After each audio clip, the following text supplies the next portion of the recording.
انسان جو اپنے بیٹے کو وصیت کرتا ہے وہ اس کے تجربات کا نچوڑ ہوتی ہے اور کمال محبت کے ساتھ اس کی سراسر بھلائی مقصود ہوتی ہے، اور باپ وہ وصیت اپنے بیٹے کو کرتا ہے۔ اور یہاں وصیت کرنے سے قبل کتنے پیار بھرے انداز میں، یا بنیا، اے میرے پیارے بیٹے، احفظ انی اربعن و اربعن، میں تمہیں 4 چیزیں بیان کرتا ہوں اور 4 چیزیں اس کے ساتھ جڑی ہوئی ہیں، تو یہ 8 چیزیں تم یاد کر لو۔ لا یضرک ما عملت معہن، اگر یہ تیرے عمل کا حصہ بن جائیں تمہیں زندگی میں کبھی نقصان نہیں ہوگا، زندگی میں تم شر سے بچے رہو گے، برائی سے بچے رہو گے، نقصان سے بچے رہو گے، تمہارا باطن تمہارا ظاہر اچھا رہے گا اگر ان 4 چیزوں کو 4 چیزوں کے ساتھ جوڑ کر کے اپنے عمل کا حصہ بنا لو۔ فرمایا ان اغنى الغناء العقل، سب سے بڑا غنا، سب سے بڑی دولت مندی، سب سے بڑی ثروت عقل ہے۔ اگر کسی کو عقل کا رزق دیا گیا ہے تو وہ سب سے بڑا دولت مند ہے۔ اگر اس کے پاس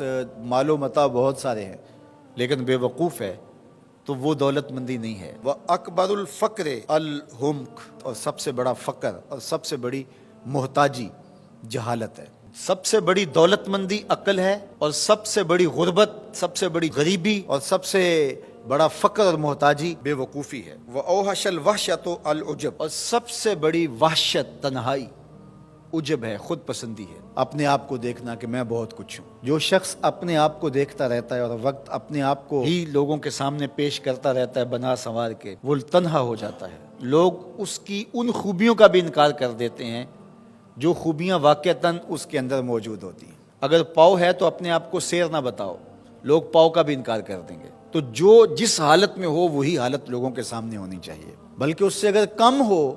شیخ سعدی نے ایک بڑی خوبصورت بات لکھی کہ تم برے ہو لوگ تجھے نیک سمجھیں یہ بری بات ہے، لیکن تم نیک ہو اور لوگ تجھے برا سمجھیں تو کوئی فرق نہیں پڑتا، تم اللہ کی نظر میں نیک ہو۔ اس لیے تم اگر سیر ہو اور لوگ تمہیں پاؤ سمجھے تو کوئی فرق نہیں پڑتا، لیکن اگر تم اپنے آپ کو پیش کر رہے ہو تو لوگ تمہاری اس حیثیت کا بھی انکار کر دیں گے جو تمہیں حاصل ہے۔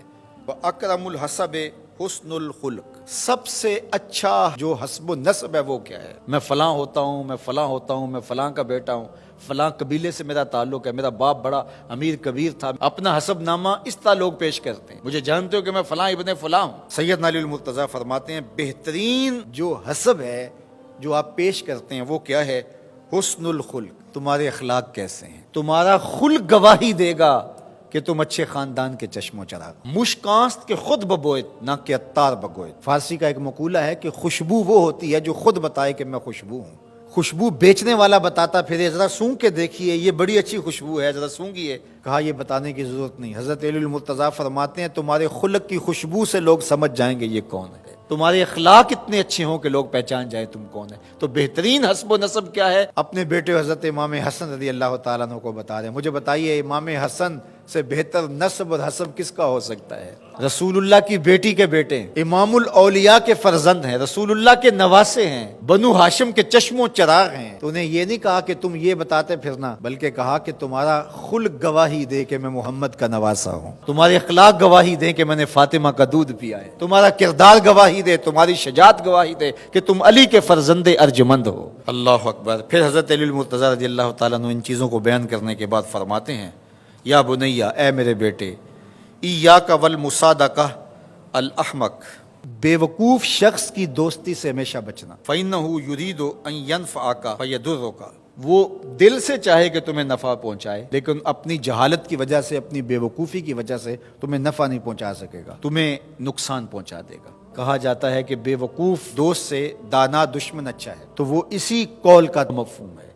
آپ نے اپنے بیٹے حسن کو یہ نصیحت کی، یہ نصیحت پلے باندھنے، اور کبھی بھی جاہل اور بے وقوف سے دوستی نہ رکھیں، اس سے رویہ اچھا رکھیں، سلوک اچھا کریں، اس کے لیے خیر کا ذریعہ بنیں۔ آپ یہ مطلب نہیں کہ بے وقوف کو آپ سلام بھی نہ کریں، لیکن دوستی اعتماد آپ اس پہ نہیں کر سکتے۔ وَإِيَّاكَ وَمُصَادِقَةَ الْبَخِيلِ، اور بخیل سے کبھی بھی دوستی نہ لگانا۔ فَإِنَّهُ يَبْعُدُ عَنْكَ أَحْوَجَ مَا تَكُونُ إِلَيْهِ، اس لیے کہ جب تجھے انتہائی ضرورت کا وقت آئے گا تو وہ تجھ سے دور ہٹ جائے گا، اور تو اس پہ توقع لگائے ہوئے ہوگا کہ میرا دوست ہے اور اوکھے ویلے میرے کام آئے گا، لیکن اوکھے ویلے وہ کام نہیں آئے گا۔ تو بخیل سے دوستی کا رب نہیں رکھنا۔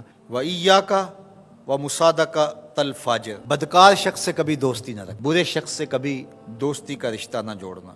فَإِنَّهُ يَبِيعُكَ بِالطَّافَةِ، جو فاسق و فاجر ہے، برا شخص ہے، بدکار ہے، اس سے دوستی نہ رکھنا، اس لیے کہ وہ بہت تھوڑی قیمت میں تجھے بیچ دے گا۔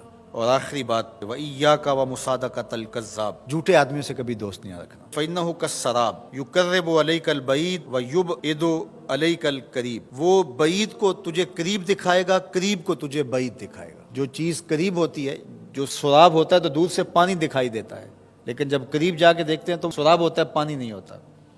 تو کہا وہ بھی سراب کی طرح ہوتا ہے، کذاب، جھوٹ بولنے والا، جو تجھے وہ نقشہ کھینچے گا جو ہوگا نہیں، تجھے وہ چیزیں بتائیں گا جو نفس العمل میں نہیں ہوں گی، اور تو ایک مغالطے میں مارا جائے گا۔ یہ ہے حضرت سیدنا علی المرتضیٰ رضی اللہ تعالی عنہ کے وہ اقوال نور، جن کی گہرائی، گیرائی اور حکمت سے بھرے ہوئے یہ کلمات سے پھوٹتے ہوئے اجالے ہماری زندگی کو ایک اسلوب دیتے ہیں۔